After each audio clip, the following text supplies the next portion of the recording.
hino que fala da comunhão com o Pai.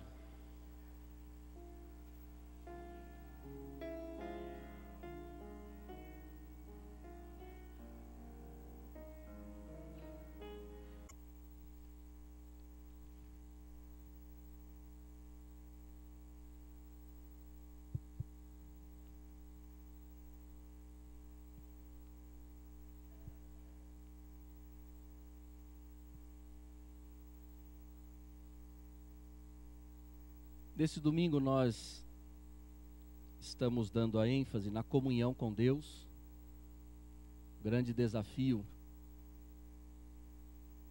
que temos no coração, porque o envolvimento com a prática religiosa não se torna algo tão difícil comparado à comunhão com o Pai, que é um grande desafio. Então nesta hora eu vou convidar você a abrir um texto que nós vamos ler apenas 4 versículos dele. Parábola do filho pródigo, Lucas 15, de 1 a 4. Perdão, de 11 a 14. Se você ler Lucas 15, de 1 a 4, você não vai encontrar o filho pródigo. Você vai encontrar, mas é uma ovelha pródiga, né? É Lucas 15, de 11 a 14. E à noite nós vamos ler Lucas 15, de 15 até o versículo final da parábola.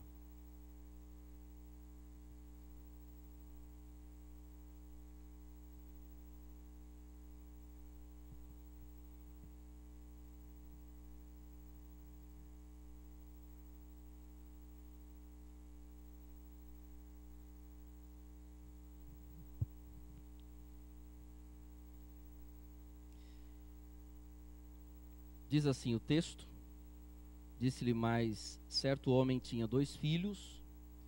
O mais moço deles disse ao pai: Pai, dá-me a parte dos bens que me toca. Repartiu-lhes, pois, os seus haveres. Poucos dias depois, o filho mais moço, ajuntando tudo, partiu para um país distante e ali desperdiçou seus bens, vivendo dissolutamente. E havendo ele dissipado tudo, houve naquela terra uma grande fome e começou a passar necessidade. Feche os seus olhos.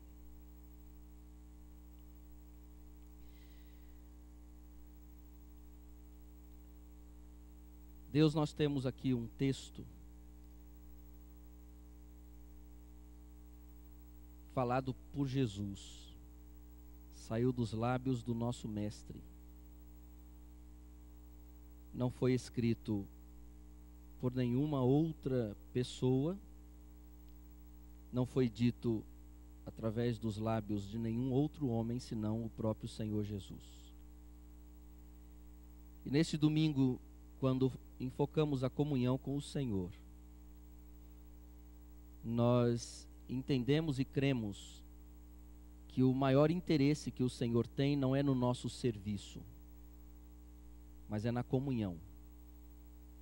O grande interesse em que o Senhor tem não é se cantamos bem, se pregamos bem, se oramos bem, se frequentamos a igreja todos os domingos, se damos dízimos ou ofertas, se somos animados ou desanimados, mas a grande preocupação do Senhor é com a nossa comunhão com o Senhor. Pois nós não temos que servir ao Senhor, nós temos que servir com o Senhor. E é por isso, Deus, que tanto agora pela manhã quanto à noite, precisamos do toque da Tua graça, para que esta parábola que já é tão conhecida, ela ganhe uma nova dimensão na nossa mente e no nosso coração. Para que o Senhor nos reoriente nesse processo de comunhão com o Senhor, para que assim sejamos cada vez mais abençoados por Ti. Nós Te agradecemos e consagramos esse momento ao Senhor no nome de Jesus. Amém, Senhor Deus. Amém.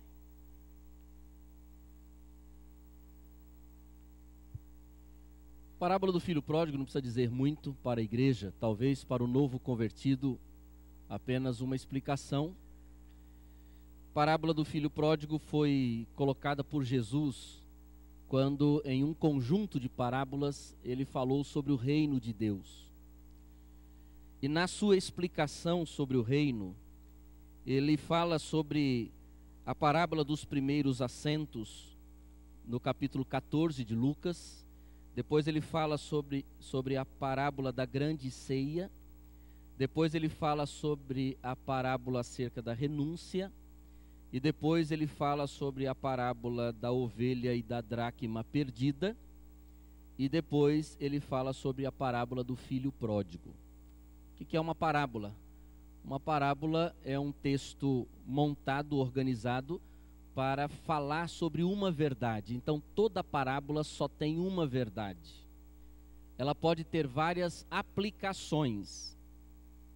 Podemos usar a parábola, que já é uma figura de linguagem, usando outras figuras para aproveitar algumas aplicações da parábola, que é o que nós faremos. Mas toda parábola tem um eixo central.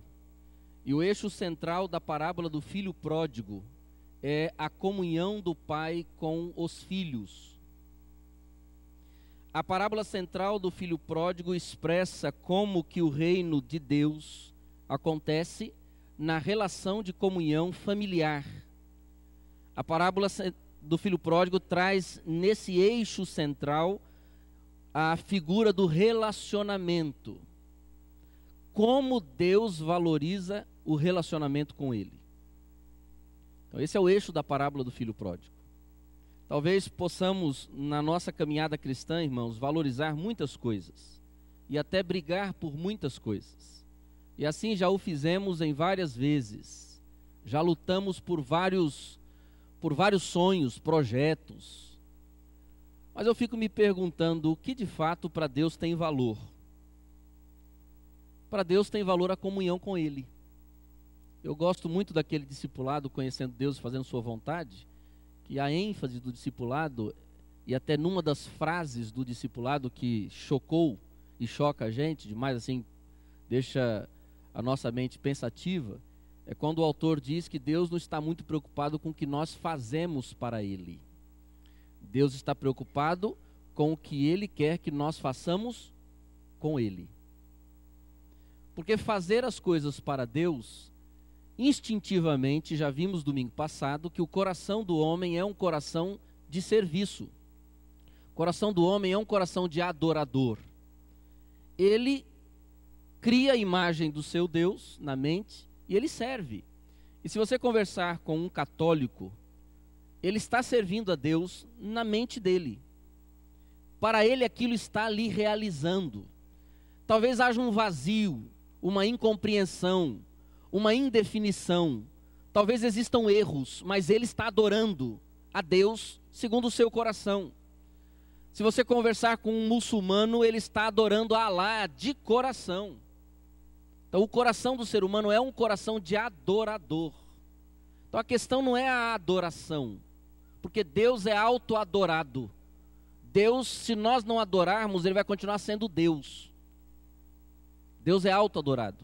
A adoração é um privilégio para nós, não é para Ele. Deus não precisa de adoração para melhorar a sua autoestima. Deus não precisa de adoração para dizer para Ele quem Ele é. Ele é. Por isso Ele disse a Moisés: eu sou o que sou. Ele não diz eu serei através de vocês. Ele diz eu sou, só isso. Ou seja, se eu sou, eu não preciso de mais nada para ser. Eu já existo na minha própria essência. Já sou exaltado entre as nações, diz ele através da boca do salmista. Sou exaltado sobre toda a terra, diz ele através da boca do salmista, como lemos na quarta-feira. Então Deus é o que é. E a grande preocupação de Deus é com o nosso relacionamento com Ele, com a nossa comunhão. Tanto que, quando Marta e Maria estavam ali recebendo Jesus na casa delas, Marta, preocupada em oferecer um bom serviço a Jesus, foi recriminada em detrimento a Maria, que valorizou o momento de sentar um pouco aos pés de Jesus. Corremos o risco de fazer muitas coisas para Deus e perder o Deus nas coisas que fazemos. É um risco muito grande que nós corremos na religião.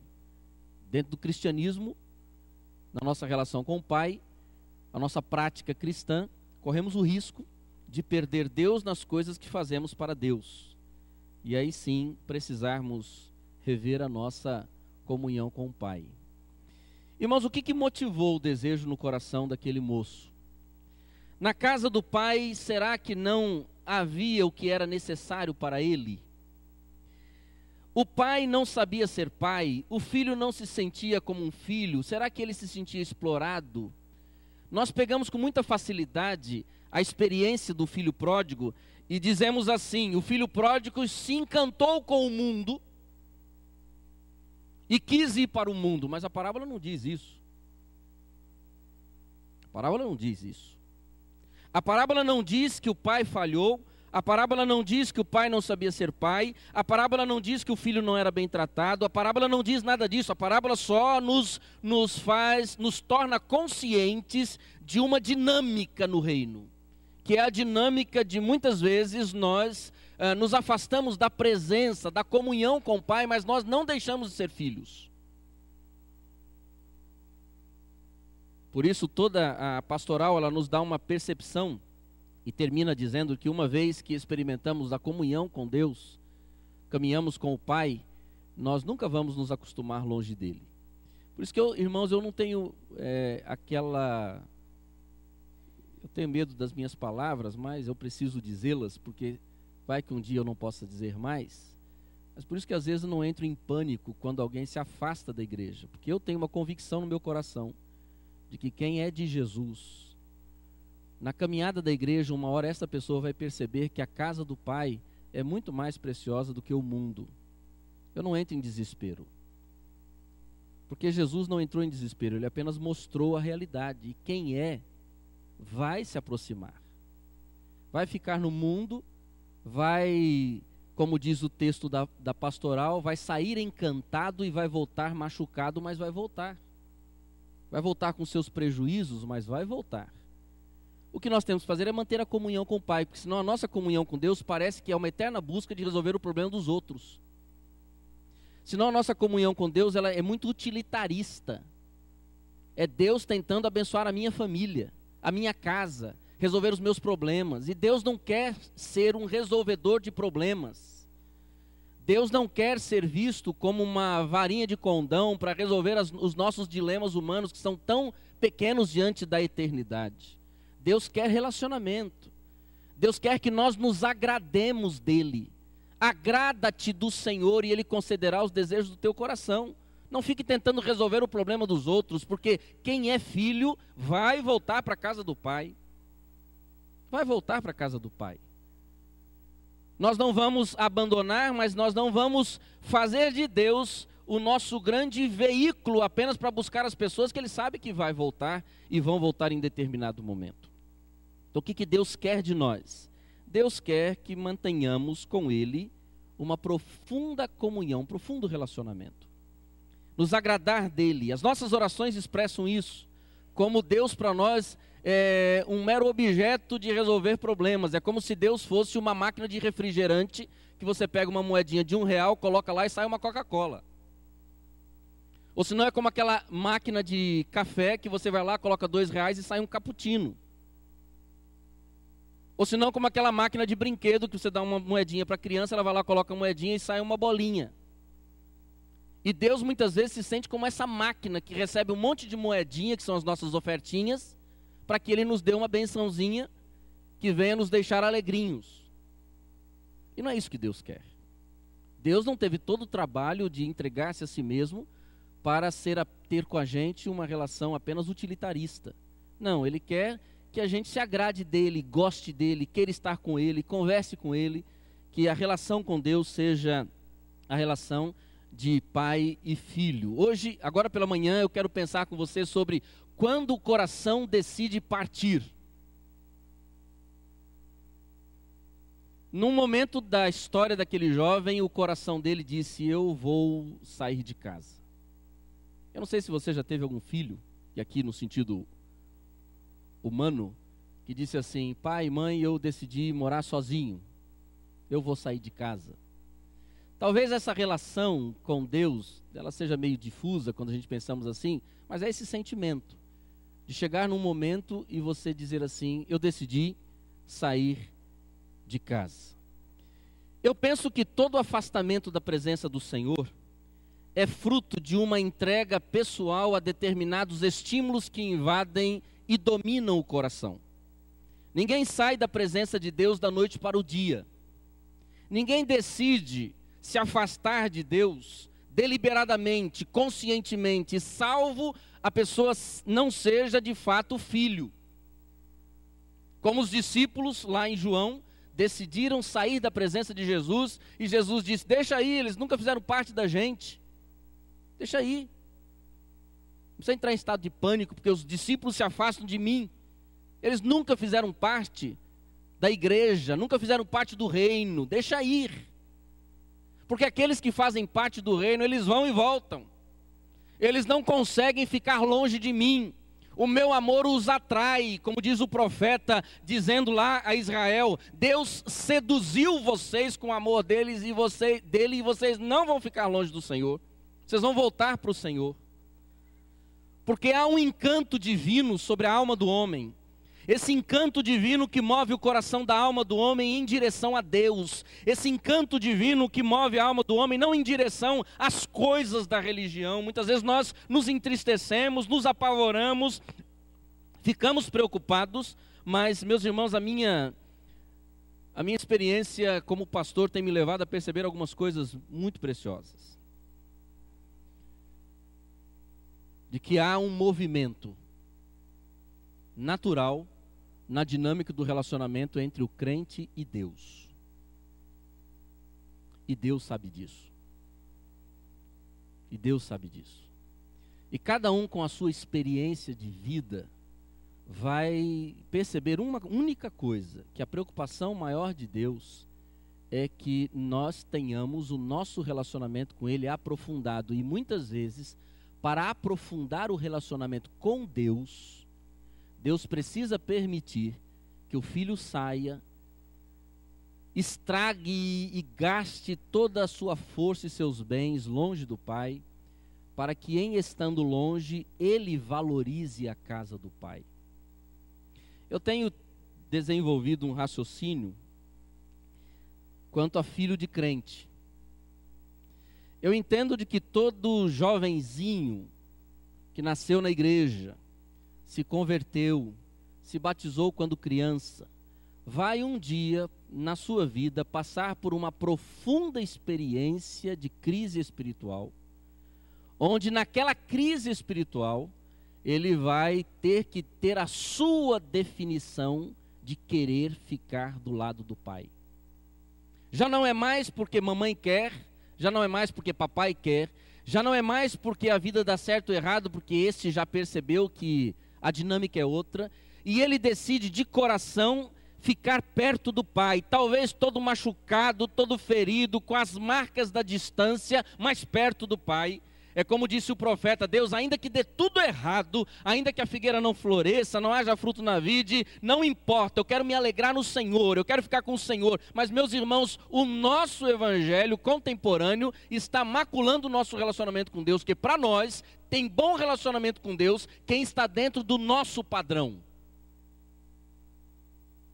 E aí é onde nós nos prejudicamos muito, porque vivemos numa dinâmica de julgamento, partindo do nosso padrão do que é relacionamento com Deus. Achamos que um crente tem um bom relacionamento com Deus quando está em todos os cultos, quando é dizimista, quando é ofertante. Os fariseus faziam isso melhor do que a gente. Achamos que tem bom relacionamento com Deus quem vem à frente e fala e canta e ora, e achamos que isso é bom relacionamento com Deus. Achamos que tem bom relacionamento com Deus quem está sempre servindo. Irmãos, na dinâmica do relacionamento com Deus, por isso que domingo passado falamos sobre coração, existem momentos que Deus manda parar de servir. E tem crentes que passam um período da vida em que não fazem nada na igreja e nós ficamos apontando o dedo, nós ficamos chamando de crentes fracos, nós ficamos, e às vezes é Deus que está dizendo: agora o seu tempo é parar, porque depois é servir. Porque parado de fazer as coisas, podemos estar servindo melhor do que fazendo e estragando a vida de outros com o nosso falatório, com os nossos comentários, com as nossas percepções, que muitas vezes são mais diabólicas do que o diabo. Às vezes uma fala dentro da igreja pode matar uma vida.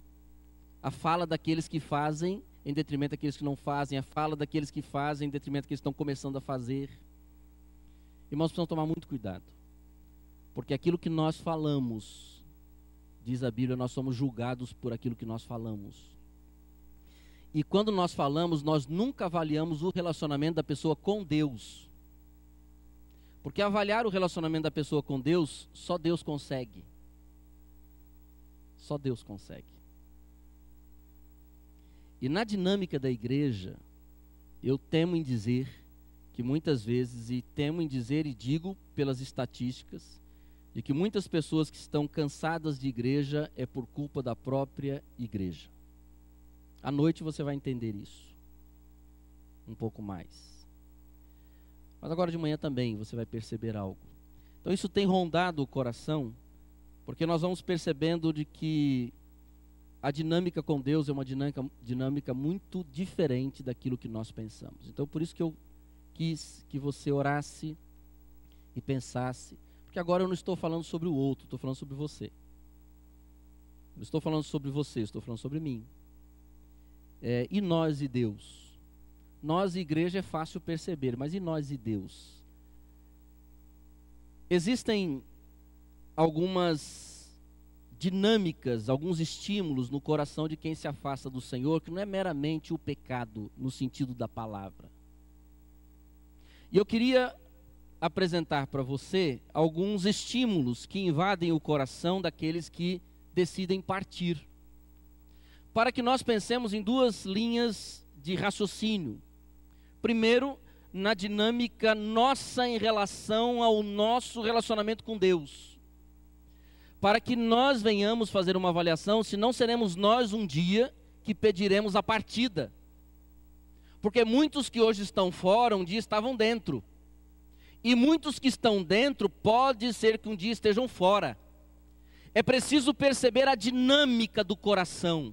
É preciso perceber a dinâmica da mente. É preciso perceber as subjetividades da fé. E não apenas aquilo que a gente vê, a gente fala, a gente se relaciona, a gente convive. Mas é preciso perceber o que invade o coração de um ser humano a ponto de levá-lo a dizer a Deus: Pai, eu estou indo embora. Pai, eu não quero mais igreja. Pai, eu não consigo mais orar. Eu não consigo mais falar. Eu não consigo ler a Tua palavra. Eu não entendo a Tua voz. Deus, o meu relacionamento com o Senhor está ruim a beça. Quando chega o dia que a pessoa diz: eu não quero mais, eu não aguento mais, eu não tenho mais justificativa para o meu relacionamento com Deus, para o meu serviço na igreja. O dia que a pessoa diz: Pai, dá-me tudo que eu tenho direito, que eu quero deixar o Senhor em paz. Eu quero viver a minha vida. Esse dia, irmãos, que acontece, e já aconteceu talvez na experiência de muitos aqui, é precedido por alguns estímulos que nós precisamos aprender a lidar para ajudar os outros e a nós mesmos. Primeiro estímulo: há no coração daqueles que decidem pela partida, muitas vezes um profundo desânimo diante das incongruências da religião e da vida dos crentes. Irmãos, aqui nós somos obrigados a refletir sobre uma realidade muito séria na vida do reino e na igreja. Muitas pessoas que estão fora da igreja por conta da própria igreja. Muitas pessoas. Graças a Deus pela minha palavra anterior, que diz o seguinte: a pessoa ela vai embora por conta da incongruência da religião e dos crentes, mas ela volta porque é de Jesus. Mas este é um motivo que muitas vezes no coração do crente leva ele a dizer: mas para que eu estou na igreja? Quando o nosso olhar muda do pai para a casa, quando o nosso olhar muda da comunhão com Deus para o serviço, quando o nosso olhar muda do nosso relacionamento com Deus para a dinâmica da vida, e nós vamos percebendo que na dinâmica da vida existem as suas incongruências, e Salomão sabia disso. Salomão disse assim: cuidado para você não ser demasiadamente justo. Existem pessoas que são muito exigentes com a vida, são pessoas que não permitem um movimento, uma oscilação na história do ser humano. São pessoas que não conseguem navegar nesse fluxo e refluxo da própria existência, no entendimento desses movimentos, e acham que Deus é dogmático, é legalista, e Deus não aceita um deslize, e há uma cobrança, há um movimento de cobrança em cima das pessoas, que elas mesmas pensam assim: olha, eu já não consigo ser tudo isso, que os outros que também não conseguem ser tudo isso acabam cobrando. Há um movimento, meus irmãos, dentro da própria igreja, quando nós vamos percebendo que a igreja prega amor, e quando vai tratar disciplina, as pessoas são duras nas suas palavras.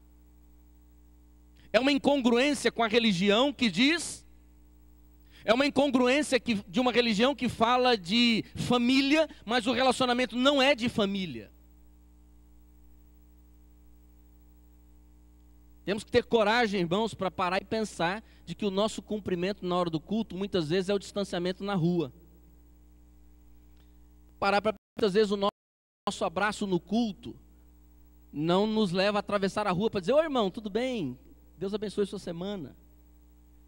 É uma incongruência entre aquilo que nós falamos e vivemos, uma incongruência tanto da religião estabelecida, e há um livro hoje que fala sobre esse desmontar do cristianismo. Como é que o cristianismo, que foi uma força grande, hoje se torna algo sem esse poder e essa autoridade por conta da própria igreja. Temos coragem, ter coragem, irmãos, de analisar a vida de quem sai não da igreja, mas de quem chega a dizer: eu estou em crise com Deus, estou cansado com Deus, eu não entendo Deus. São crentes que estão virando agnósticos, são crentes que não têm coragem de virar ateus, mas se tornaram agnósticos. Acham que Deus é muito complicado, acham que Deus é muito difícil, acham que Deus é muito enrolado, acham que Deus é muito indeciso, acham que Deus é muito difícil de relacionamento, então preferem ficar distante da igreja e distante de Deus, e deixa Deus tocar a vida, eu vou tocar a minha, de vez em quando eu faço as minhas orações e está tudo bem. Mas por quê? Por causa disso aqui. Porque, irmãos, aqui nós falamos sobre amor, mas nós não sabemos amar. Talvez precisássemos fazer um curso sobre amor. Já que amor não é um sentimento que vem, mas é algo construído, precisássemos fazer um curso sobre amor e saber o que é amar a Deus acima de todas as coisas. O que é amar o próximo como a nós mesmos. Então, quando as pessoas vão percebendo de que, na verdade, a nossa religiosidade ela é movida por interesses, é o interesse na minha bênção, aí sim, meus irmãos, as pessoas um dia pedem para sair da presença do Pai, e muitas vezes podem ser o nosso próprio filho,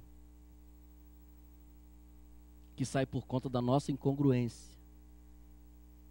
E é por isso que fala-se tanto na questão da família, porque é o que se ouve dentro de casa e não o que se ouve na igreja. É o que se ouve sobre o pastor, é o que se ouve sobre os diáconos. Às vezes a gente fala à mesa, a criança está só ouvindo lá, depois um dia o filho se levanta contra o pastor e você não entende por quê, mas você mesmo falava que o pastor é um Zé Ninguém, não é aqui, graças a Deus aqui isso não acontece. Mas aí o filho se revolta contra Deus e nós não sabemos que nós construímos essa imagem de revolta. O que adianta? Nós estamos orando, Deus não abençoa, e nós vamos falando, e o filho vai ouvindo. E nós tornamos Deus um ser pequeno. E se Deus é um ser pequeno, para que o nosso filho vai querer um ser grande? Se ele não conhece, porque ele conhece o Deus dos pais. É o Deus da igreja. Se a igreja é uma igreja que diante de R$100, R$200, R$10, fica fazendo um cavalo de batalha, porque não tem, porque não pode, porque não dá, os jovens ficam olhando e falam assim: nossa, como é que eu vou dar dinheiro para uma igreja que não crê no Deus que prega? Como é que eu vou dar minha oferta, meu dízimo para uma igreja que fala? Isso é uma incongruência. Nós falamos de um Deus que tem poder para implantar o evangelho e a nossa campanha missionária vai sendo arrastada pelo trabalhar daqueles que querem levar as pessoas a ofertarem. Há uma incongruência na nossa motivação e na nossa reação. Incongruência, irmãos. Só que as pessoas percebem a incongruência. E um dia elas dizem assim: para que eu vou ficar na presença de Deus? Se este Deus que é tão exaltado, ele é diminuído. A igreja que exalta Jesus é a igreja que diminui Jesus. Toda vez que você diz assim, diante de um problema, já nem adianta orar mais, você foi incongruente. Ou eu posso ser incongruente. Porque nós falamos que Deus, ele tem poder sobre todas as coisas. Então, enquanto há vida, há motivo para orar. Segundo estímulo que pode invadir o coração de alguém que decide dizer: pai, eu estou indo embora, são as dúvidas diante do sofrimento humano. Irmãos, este é um dos estímulos apontados pelos escritores contemporâneos e pela apologética cristã, defesa da fé, que tem levado muitas pessoas a se afastarem de Deus. Olhando para o sofrimento humano, você questiona Deus. Uma mulher que não só mata o marido, mas esquarteja o marido ainda em vida. Cadê Deus?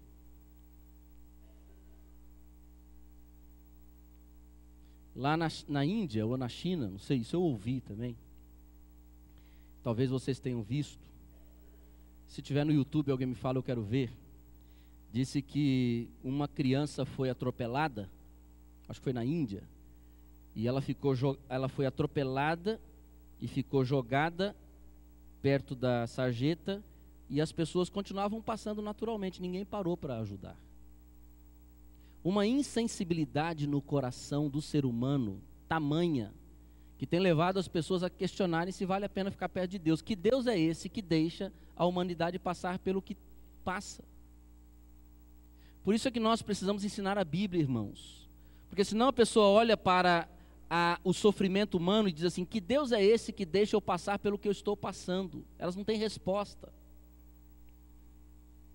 Que Deus é esse que deixa o povo na África viver como vive? Que deixa o povo na Síria passar pelo que está passando? Que Deus é esse que deixa esse crescimento do fosso entre riqueza e pobreza? E nós temos hoje uma situação na sociedade muito complicada, muito complicada. Que Deus é esse que permite algumas histórias de atrocidades? Que Deus é esse? Olhando para isso, as pessoas, muitas delas decidem partir. Talvez você um dia vá dizer assim: Deus, eu não quero mais ir na igreja, porque eu acho que não compensa, porque o Senhor nunca resolveu o meu sofrimento. No dia que você pensar isto, renove a sua comunhão com Deus, porque a sua comunhão não é com Deus. A sua comunhão está sendo com o que Deus pode ou deveria fazer. Que a comunhão com Deus é ficar perto dele em detrimento a toda e qualquer circunstância. Terceiro, o coração pode ser invadido por uma profunda confusão diante das propostas religiosas. São tantas propostas que um dia a pessoa ela chega num estado de confusão. Esses dias apareceu a reportagem de um pastor que foi pregar em uma igreja de homossexuais em Bauru. E ele deu um testemunho aí. Quando você lida com esse movimento de liberdade, pluralidade, diversidade, chega um momento que você pode parar, e muitos já passaram por isso, em pensar: eu já não sei mais quem está certo, eu prefiro ficar em casa. Esse movimento na mente, diante das opções, isso, meus irmãos, é complicado demais. A confusão diante das propostas religiosas pode levar um crente na sua própria confusão, e principalmente para aqueles que gostam de andar de igreja em igreja. Irmãos, uma das coisas que eu mais tenho falado no gabinete, para quem vem perguntando para mim, pastor, eu não sei onde ficar, eu sempre digo o seguinte, eu sou exímio conhecedor de plantas. É o inverso, tá?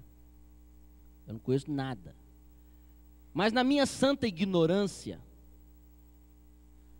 eu arrisco a dizer que se você pegar uma planta e colocar num vaso, e toda vez você pegar aquela planta e arrancar daquele vaso e colocar no outro vaso, terça-feira, já viu aquela mulher que ela bota a planta no vaso, tira do vaso, bota lá no jardim, bota segunda-feira, bota nesse vaso, ai que lindinho, ficou tão bonitinho, minha plantinha aqui nesse vasinho, terça-feira está em crise, está de TPM, chega lá e fala assim, eu não gostei desse vaso, esse vaso é muito ruim, tem um vaso melhor, ele arranca a planta do vaso e vai lá e chega e coloca no outro vaso.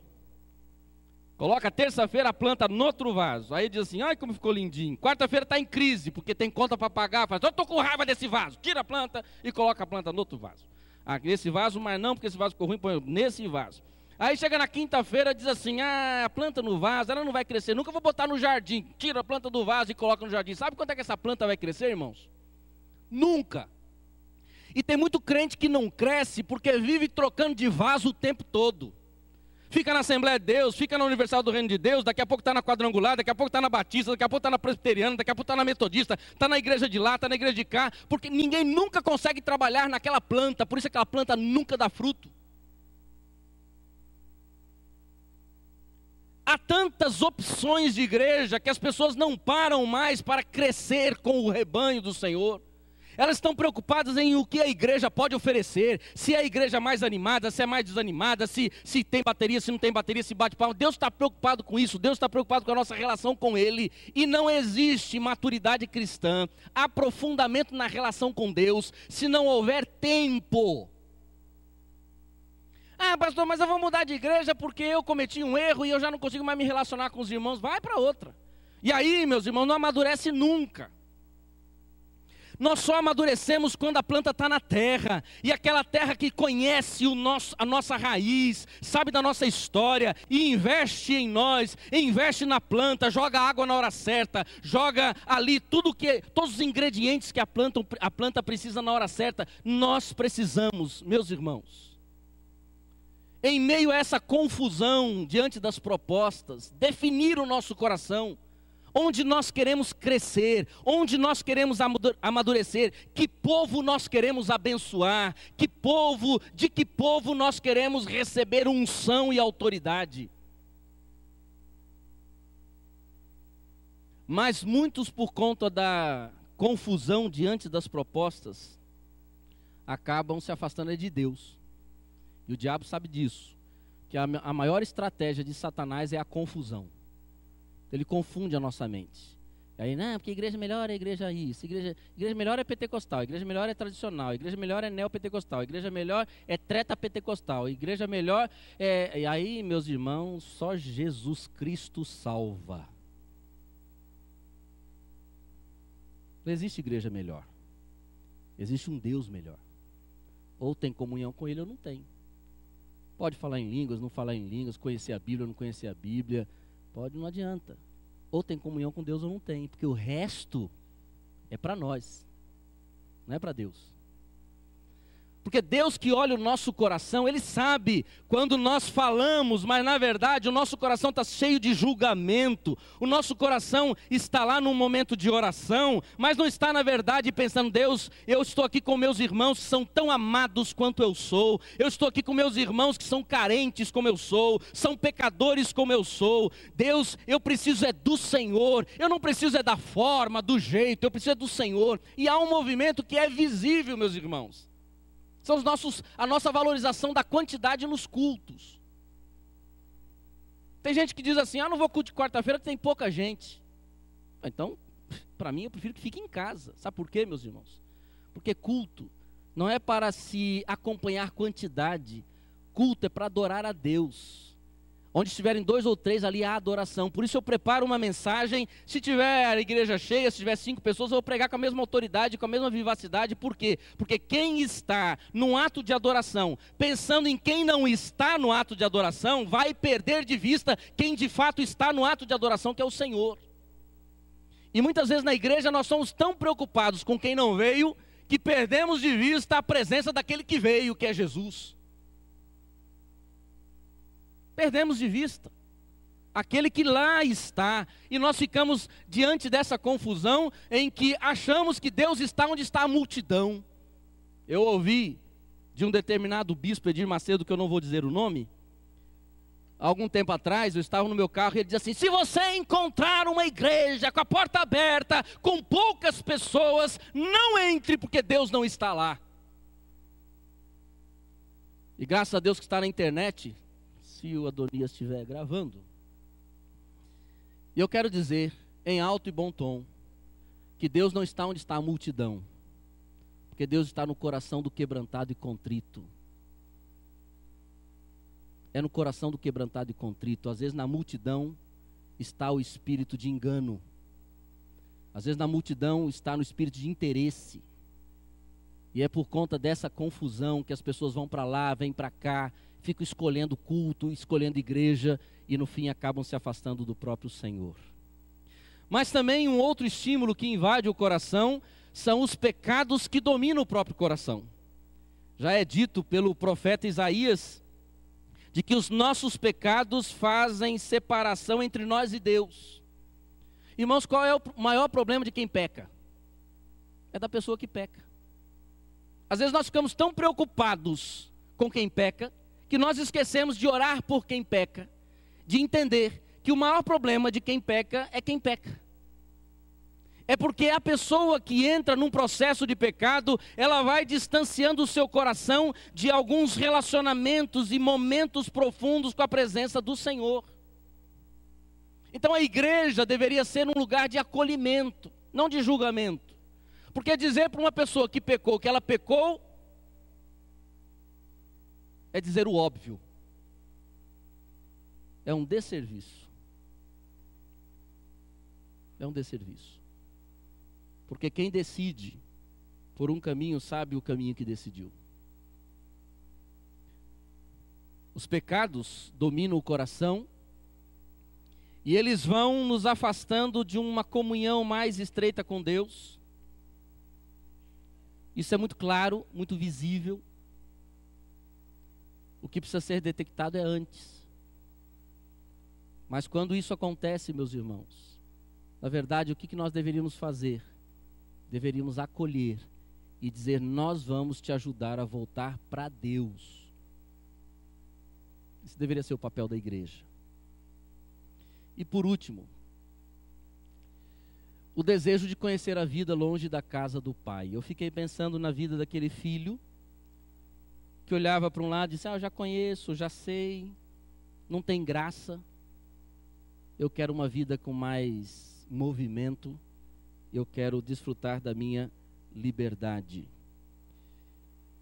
São 5 estímulos que invadem o coração de quem decide partir. Primeiro, será que a gente consegue? O desânimo diante das incongruências da religião e dos crentes. Por isso que se você olhar demais para a vida da igreja e do crente, você pode desanimar da comunhão com Deus. E é fatal, meus irmãos. Sabe por quê? Deixa eu dizer uma coisa para você. Não dá para separar Deus de igreja. Não dá para separar Deus de igreja. Porque se a igreja verdadeira é o corpo de Cristo, e Cristo é Deus, não dá para dizer que eu consigo ter bom relacionamento com Deus sem comunhão com a igreja. Não dá para dizer isso. Eu preciso da igreja para fortalecer a minha comunhão com o Pai. Eu preciso da igreja para entender o que há no cabeça, na mente, a mente de Cristo. Eu dependo da igreja para o meu fortalecimento espiritual. É na igreja que eu tenho que aprender a amar, perdoar, servir, ajudar, socorrer, fortalecer. É na igreja que eu tenho que aprender a me relacionar com Deus. É na igreja que eu tenho que aprender a entender o coração de Deus, a mente de Deus, porque Deus está na igreja de Cristo.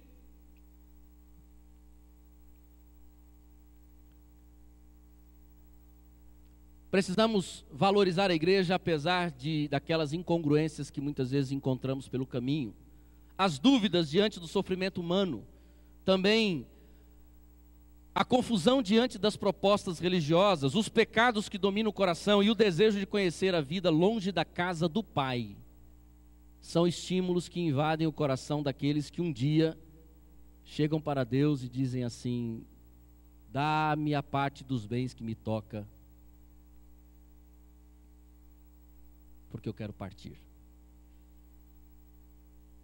Eu termino dizendo que nós precisamos, irmãos, ser sensíveis para com aqueles que um dia decidiram sair da presença de Deus. Precisamos ser sensíveis. Quem decide sair da presença de Deus não decide da noite para o dia. Quem está longe da casa do Pai está porque acreditou, se auto-enganou e decidiu. E a igreja tem que ser a ferramenta nas mãos de Deus para ser sensível e demonstrar sensibilidade para com aqueles que nós tanto apontamos como pecadores, como se nós não fôssemos pecadores. A sensibilidade da igreja pode demonstrar a sensibilidade do coração do Deus da igreja. Amém, irmãos? À noite nós vamos pensar sobre a outra parte da parábola e assim reforçar esse movimento nosso da comunhão com o nosso Deus.